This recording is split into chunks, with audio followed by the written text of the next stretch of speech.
Rudolf Steiner's third lecture in the Man in the Past, the Present and the Future series. You will have been able to realize from the lecture yesterday that a certain state of consciousness, which was an actual experience to men of earlier times, has to some extent been lost. I told you that the special sort of waking consciousness we have today, which consists predominantly in more or less abstract ideas, or at the best in shadowy pictures, did not then exist in the same form, and that in its place there was a kind of waking dreaming, or dreaming waking. This was not experienced as we experience dreams, but as a living picture, which corresponded pretty well with spiritual reality. There was a condition of sleep which, though it was dreamless, left an after effect of the kind described, and there was a third state of consciousness beyond this, which was experienced as a resting in the surging moon forces which, reaching under the earth, lift man out of earthly gravity and allow him to experience his cosmic existence. The essential point about these older conditions of soul was that they allowed man to experience his cosmic existence. In our ordinary everyday consciousness, there is only a shadowy image left of that older state of consciousness, a shadowy image that is noticed by very few and is mostly entirely unheeded. I will try to describe this survivor of a primeval state of consciousness. When we observe our dreams, chaotic as they are, we find that all sorts of experiences drawn from earthly existence flown into them. Things long forgotten crop up, altered in many ways, even things which passed unnoticed at the time. The times, too, at which events took place may be thoroughly confused. But if you look more closely into the details of a dream, you will discover the remarkable fact that in essence practically everything which crops up in it is related to the happenings of the last 3 days. You may perhaps have a dream about something that happened to you 25 years before. You may dream of it in all its vividness, though somewhat altered detail. But if you study it closely, you will always discover something of the following sort. In this dream about an event of 25 years before, a character appears whom we will call Edward, and you will find that you have somewhere heard the name casually in passing, or your eye has caught it as you were reading. In the details of a dream, even the remotest, there is always some relation, however insignificant, to something which has happened during the last 3 days. The reason is that we bear within ourselves the events of the last 2, 3, or 4 days. The period is, of course, approximate, in a quite different way from those which occurred earlier. Our perceptions are, as you know, taken up into our astral organism and our ego organism, and the events thus perceived do at first live in direct connection with our consciousness. What we have experienced in the course of 3 days, that is, when at least 3 days have passed, goes more intensively into our feelings. Ordinarily, we do not notice these things, but they are realities all the same. The reason is that all we perceive or think, which is taken up into the astral organism and the ego organism, has also to be somehow imprinted upon the etheric body, the body of formative forces, and at least to some extent even upon the physical body. This process takes 2 to 4 days, so that we have to sleep 2 or 3 times on anything we experience before it is imprinted on the etheric and physical bodies. Only then is it firmly fixed in the etheric body, so that it may be a permanent memory. Thus in man there is a perpetual inner reciprocity, a sort of struggle between the astral and etheric bodies, and the result is always that what we have experienced consciously is imprinted into the denser, more material elements of our being. After 3 or 4 days, what was at first only a transitory sense experience is transferred into the body of formative forces and into the physical body. But how little of what I have been describing actually comes into men's consciousness nowadays. Yet it is something which is perpetually taking place in the life of the human body and soul. Every experience of which we have been aware has to wait 3 or 4 days before it is fully our own. It fluctuates between the astral and etheric bodies, and cannot decide, one might say, whether it has really been impressed into the etheric and into the physical body.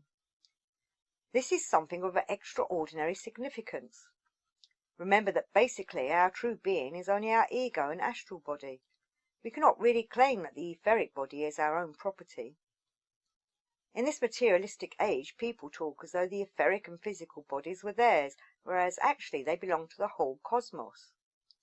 And so, when in the course of 3 or 4 days, what our ego and astral body have experienced is passed on to the etheric and physical bodies, it is then part not only of ourselves, but of the cosmos.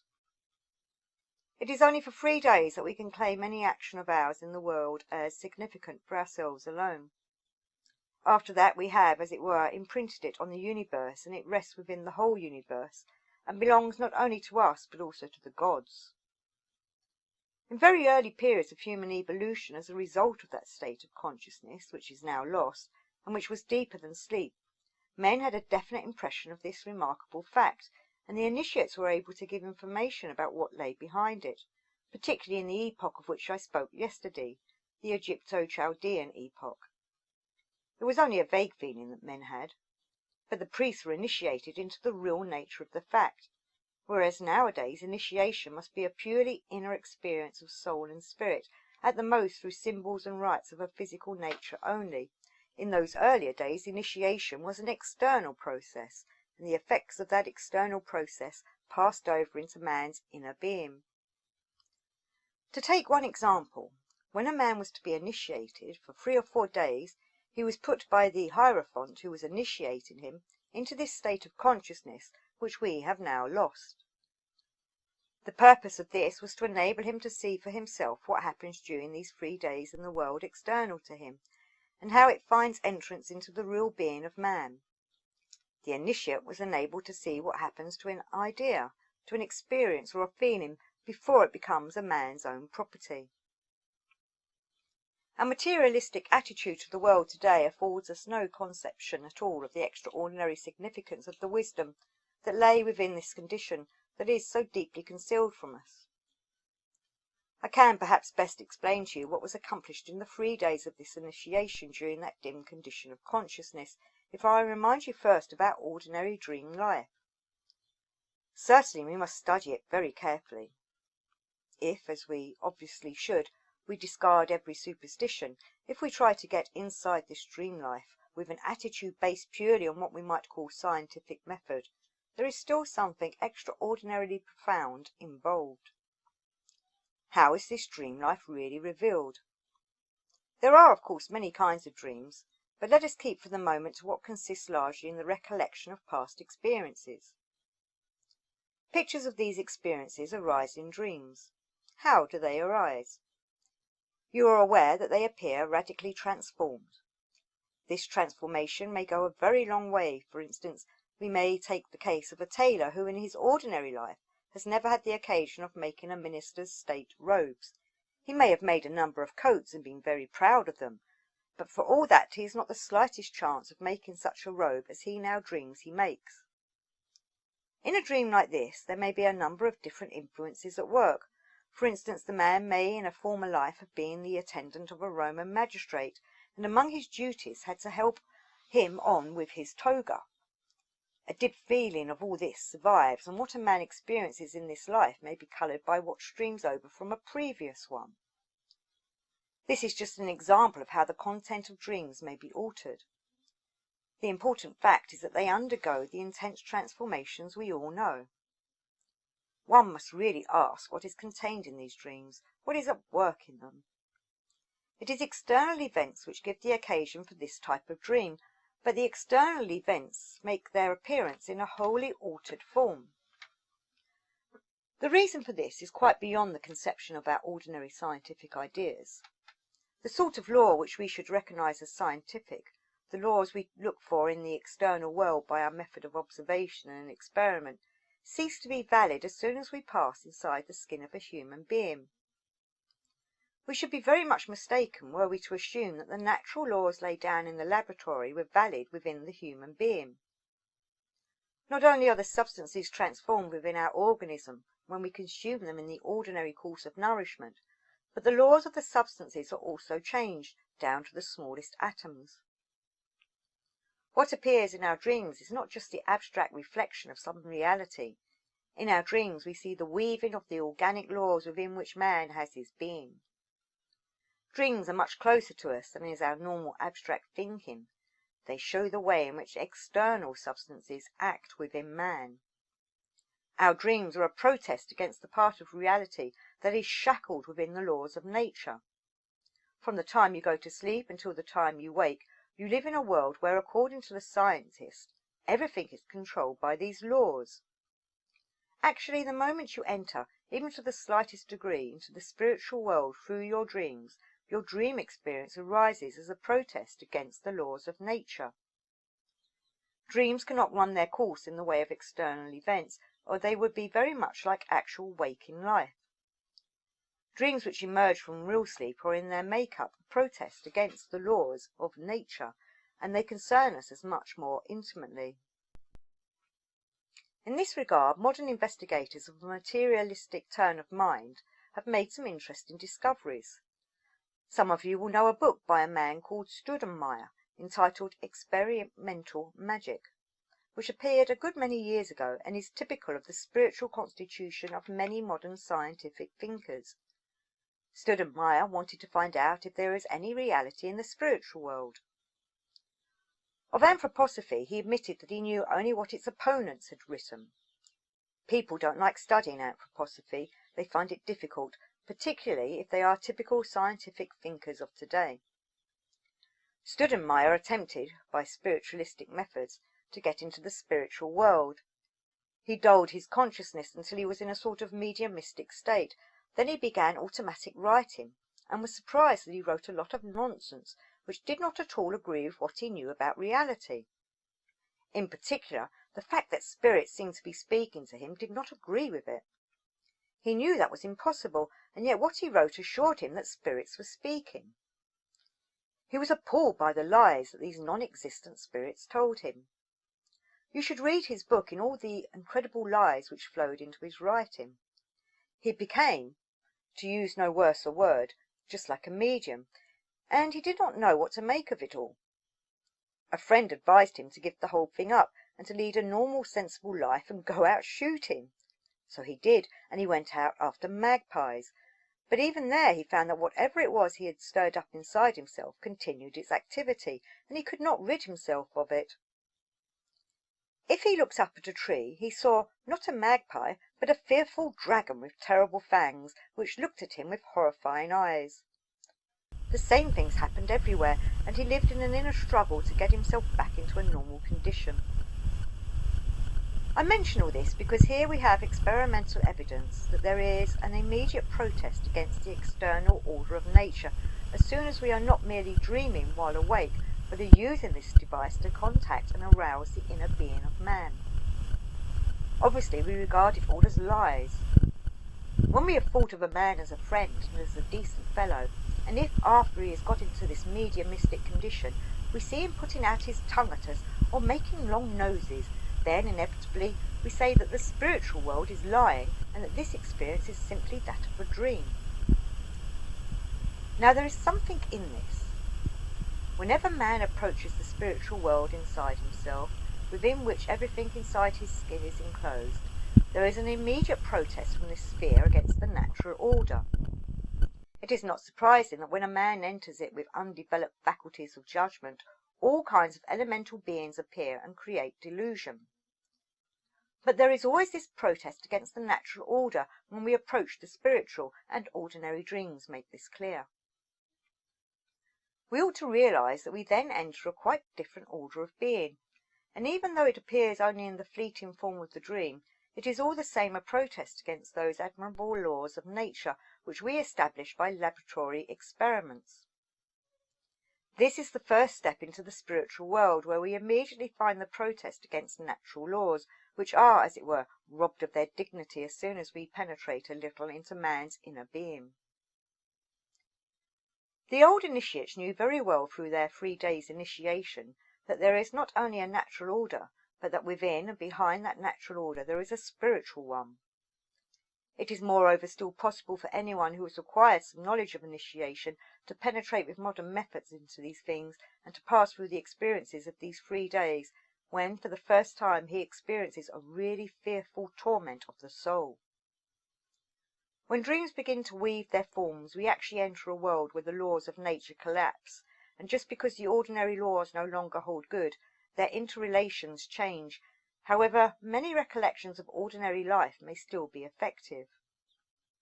If we have come to regard natural laws as the last word, we find ourselves face to face with nothingness. It is painful, almost tragic, for a modern man, as he passes through initiation, to experience entry into a sphere of being where this protest against the laws of nature is encountered. He feels that everything he had got from his intellect, and which was determined by the laws of nature, is swamped. His soul can no longer breathe because he has been too much accustomed to the natural order. He finally realizes that an altogether different world is pressing in from a quite different direction. This is no longer a natural but a spiritual order, which is throughout permeated with what in the depths of our present-day human conscience we experience as a moral world order. He gradually learns that on the one hand there is the order of nature perceived by the senses, for which the laws have been established by natural science. On the other hand, if he moves out of this natural order, he moves into a world that protests against the natural order. As he experiences this protest, a sort of luminous water of life pours round him, and he can once again breathe. This is the moral order, which ultimately expands into the spiritual. The highest knowledge gained by the ancient initiates was when they discovered the protest against the physical world order, and saw the true moral world order extend into the physical. It is indeed experienced in a much weaker degree during the 3 days described. Whatever we experience in the external world, whether actions or feelings, takes 3 or 4 days to be imprinted on our organism. But when the process is completed, the imprinted form is not like that which we experienced externally. It becomes an impulse demanding a moral expression very different from the natural order. If we could see how our experiences have changed in our inner being during these 3 or 4 days, we should see that what we experienced in its natural form during our earthly existence has been imprinted in our eternal being, and is no less real than it was in the external world. But now it lives within us as the impulse of a moral world order, by means of which we may move further over the ocean of life. Thus we carry the results of what we have experienced naturally as the moral foundation for our later life. In recent periods of human evolution, however, when man plunged into that lower sleep, if I may call it so, that earth-embraced sphere, he plunged into the outer ether. There his experiences find their compensation. He is not merely set within the moral world order as regards the direction of his inner life. In that lower sleep he is set within the moral order of the cosmos.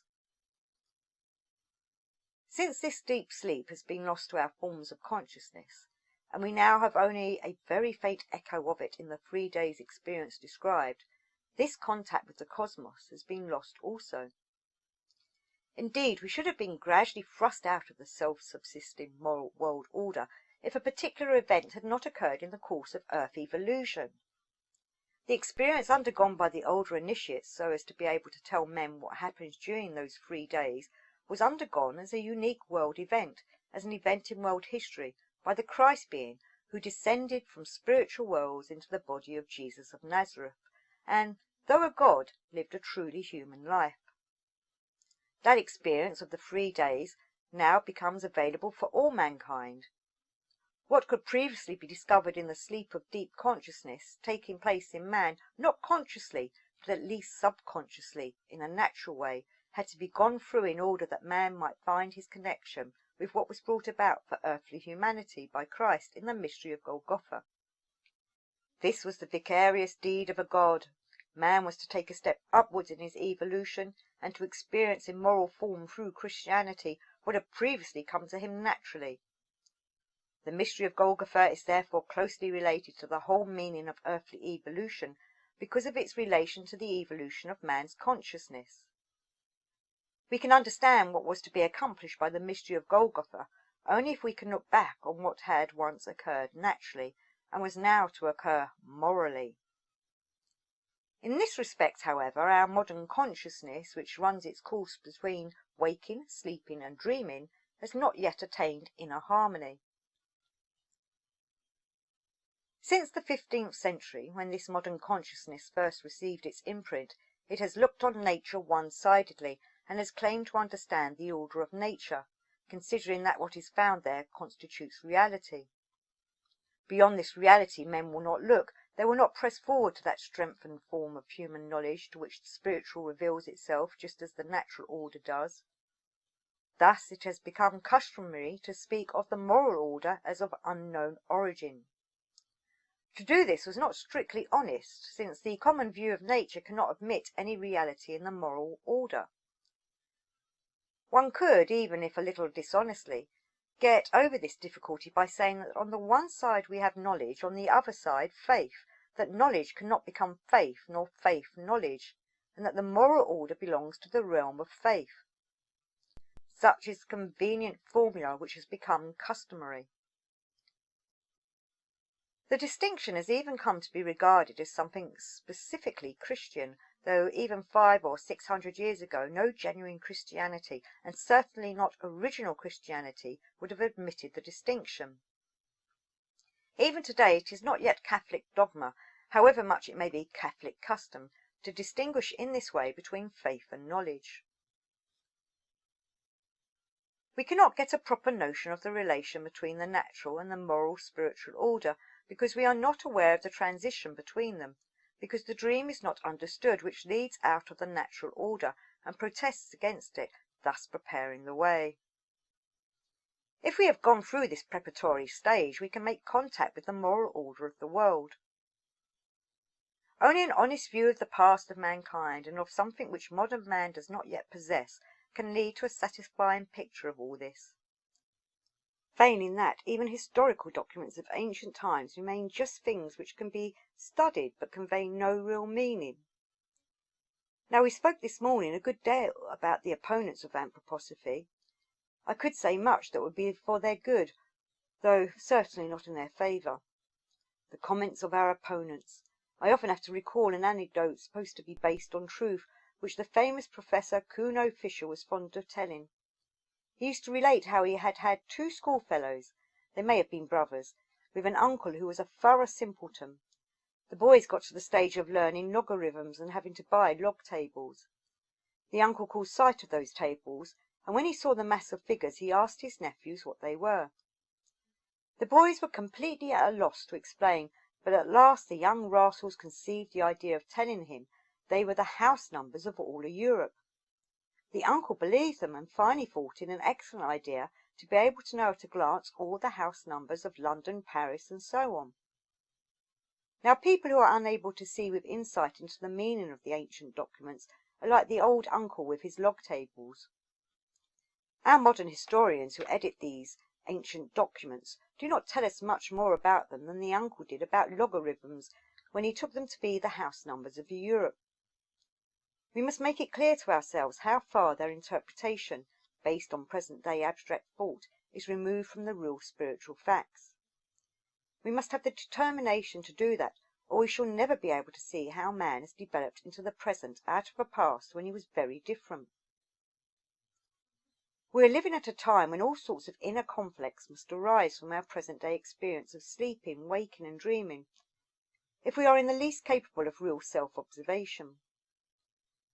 Just as men lost the real knowledge of that deep sleep which was so significant for them that the initiates had to explain its nature to them, so in modern times our ordinary sleep tends to crumble to pieces.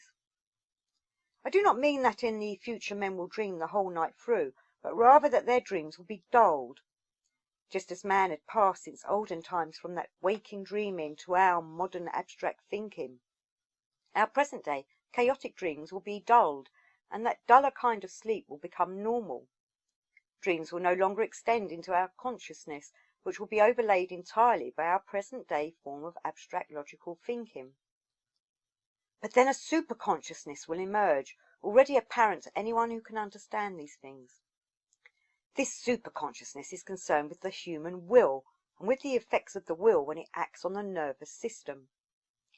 If with the help of initiation knowledge you observe the unrestrained way in which human will is developing, you will be able to see how various psychological manifestations, sometimes going as far as actual physical illness, are really the herald of a form of consciousness higher than our present waking consciousness. But there is something beyond this which men will not yet be able to experience unless they can actually acquire spiritual science. A science, that is, which needs a quite different sort of thinking from the normal, and is in reality far more practical than the theoretical attitude to life, which is in fact completely unpractical. This spiritual science adds an inner living power of thinking to ordinary abstract thinking. Yet this is not something we can arbitrarily add or neglect. It occurs because an organism is coming into being within man which did not exist in earlier times, and of which only the first foundations have so far emerged. The way in which the blood circulates through man's limbs, his arms, legs, hands and feet, is continually changing. What we often call nervousness, a nervous state, nowadays, is an expression of the fact that a higher condition is striving to make its way into man, but that he is unwilling to accept it because of its strangeness, and this produces a restlessness which will cease only when he makes the new consciousness his own. Thus we can visualize three further states of consciousness towards which man is making his way: a dulled dream life, waking, and a heightened state of waking. All the turmoil and upheaval which show themselves even in external conditions today are due to the fact that men are trying, for the most part quite unconsciously, to fight against something that is approaching humanity from the spiritual worlds. It is struggling to make its way especially into the human will. We should have to understand, as nowadays we do not, that as soon as the spiritual comes into action, we pass at once into a sphere where a protest is uttered against natural laws. We shall also not properly understand the mystery of Golgotha unless we can rise to the realization that the full import of that mystery cannot be attained by our ordinary knowledge. To grasp its full meaning we have to develop a new faculty. We have to pass with right understanding beyond mere dreaming, which indicates a natural process, and penetrate to an understanding of the other side of being. It is from the side of the spirit that we have to acquire the elements of understanding adequate for a future comprehension of the mystery of Golgotha. What we must do is to set our experience of the present in this way between the past and the future, and so feel ourselves as a sort of bridge between them. Thus we shall increasingly achieve the understanding required for the use of spiritual truths alongside the natural. It is easy to understand our ordinary illusions just because the things that are false are so uncommonly logical. We do not suspect that falsehood can be so logical. What could be more logical than to argue as follows? First, observe how long it takes some particular geological stratum to reach a particular thickness. Then, if we are dealing with another stratum, divide the smaller into the greater thickness and multiply it by the time taken by that stratum to form, and so reach the conclusion that some epoch, the Silurian or Devonian, for instance, was 20 or 200 million years ago. The arithmetical calculation is quite correct, and there is nothing to be said against it. It is only ordinary logic that is here deceiving us. This sort of logic always reminds me of the logic one of the greatest mathematicians of all times applied to his own life. When he had already reached a considerable age, he suddenly became ill with some kind of lung trouble, and seeing that he had had a good deal to do with doctors, he had the idea of calculating how many tiny abscesses would have to be got rid of in order to shake off the lung trouble. His calculations about the further development of the illness showed him that it would take 15 years, and then he would be cured. But he died 2 years later. That was the reality. The other was only logic. The same sort of thing applies to the relationship between reality and the cosmos and our ordinary logic. Things are very easily proved by logic, and the logic is perfectly sound. It is just as sound as if we calculated as follows. Our heart goes through certain phases of development. In a definite period it will have reached a definite condition. Then we calculate how long it would take to reach that condition, and the answer is 300 years. Then we can calculate backwards 300 years and see what our heart looked like 300 years ago. Unfortunately, we were not alive, at least as physical beings, 300 years ago, and we shall not be alive 300 years hence. Equally, the earth did not exist in those past ages that are worked out by the geologists. The destinies undergone by the earth can be known only in spiritual terms.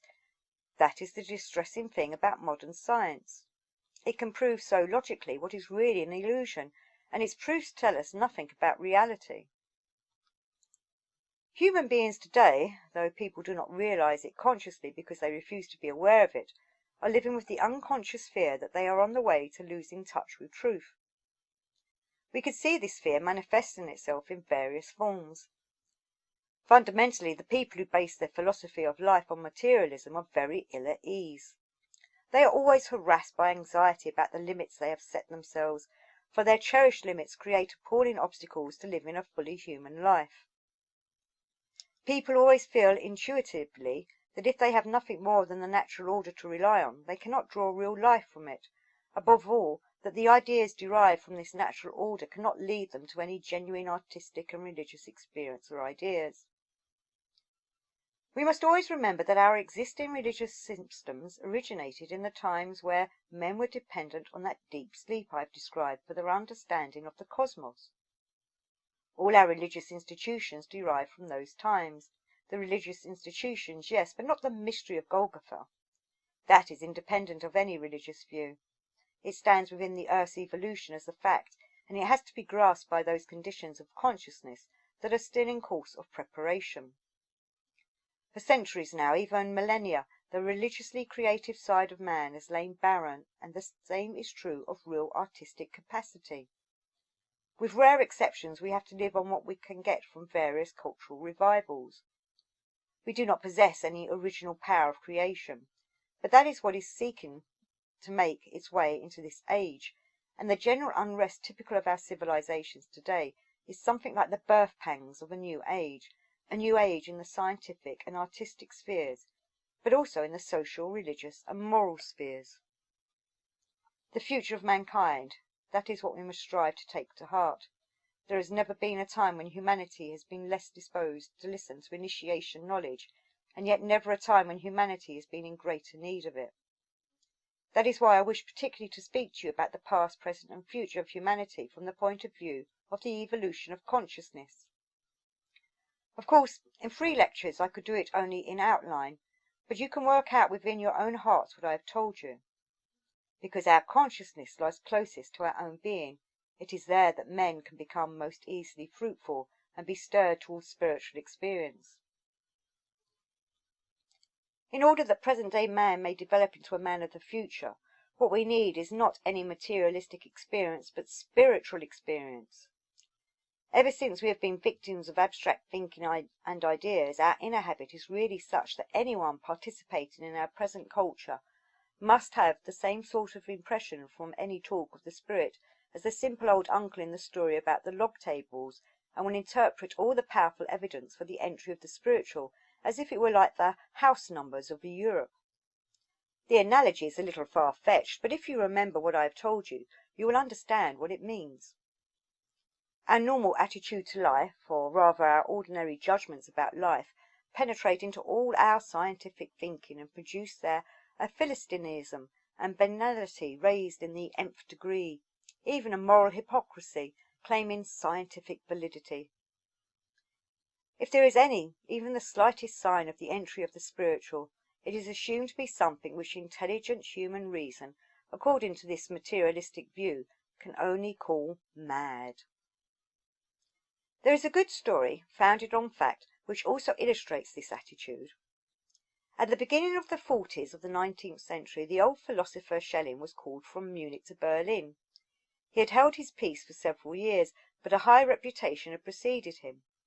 People looked forward to lectures on philosophy of a more positive kind, as opposed to those he himself called negative. Anyway, in these lectures at Berlin University, he was to deal with the spiritual development of man, the essence of religion and the mysteries, in a much deeper fashion than anyone had done hitherto.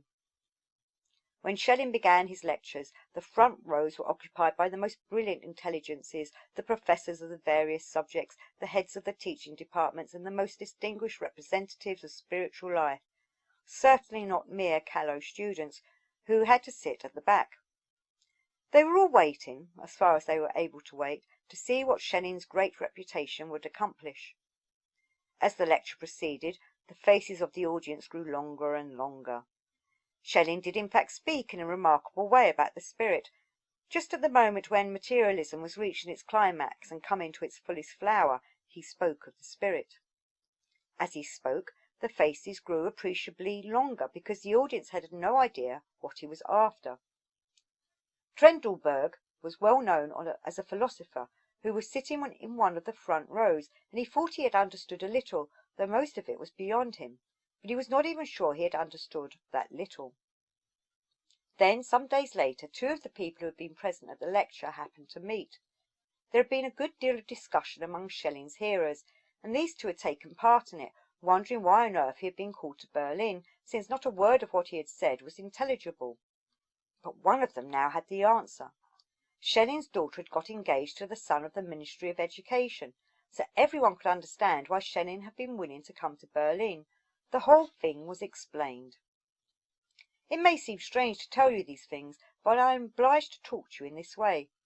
For the form of thinking characteristic of the present day is so far removed from the sort of thinking proper to anthroposophy, which is moreover not just a whim of ours, but an absolute necessity for man's future, unless he is to fall into decadence. Only this new form of spirituality will be able to experience fully the three stages of consciousness which will emerge in the future, namely, a damped down dream sleep, ordinary waking, and a heightened consciousness. Otherwise, man will never be able to experience his humanity properly in future lives on earth.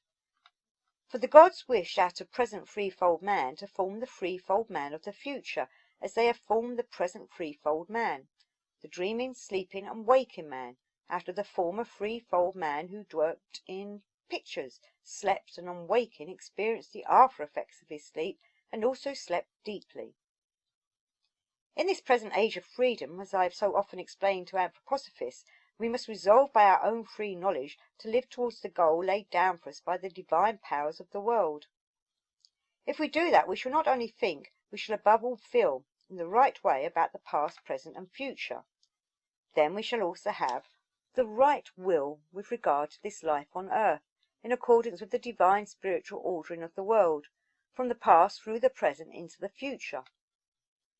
This is what I wish to talk about, and with these words I will bring our studies to a close, not, however, without expressing a wish that tomorrow a discussion may begin here which will show that in the Anthroposophical Society some desire exists to promote a fully living consciousness in this society of what man in his fullness is to be, the whole man, who must be comprehended as including man of the past, man of the present, and man of the future, for these three are also one. What man has been in the past, what he is in the present, and what he is to be in the future will embrace in face of the divine world order the whole being. Anthropos. But in order to strive for this, there must be an enthusiastic, heartfelt grasping of anthroposophy to lead us to the true anthropos, the whole man, man in his fullness.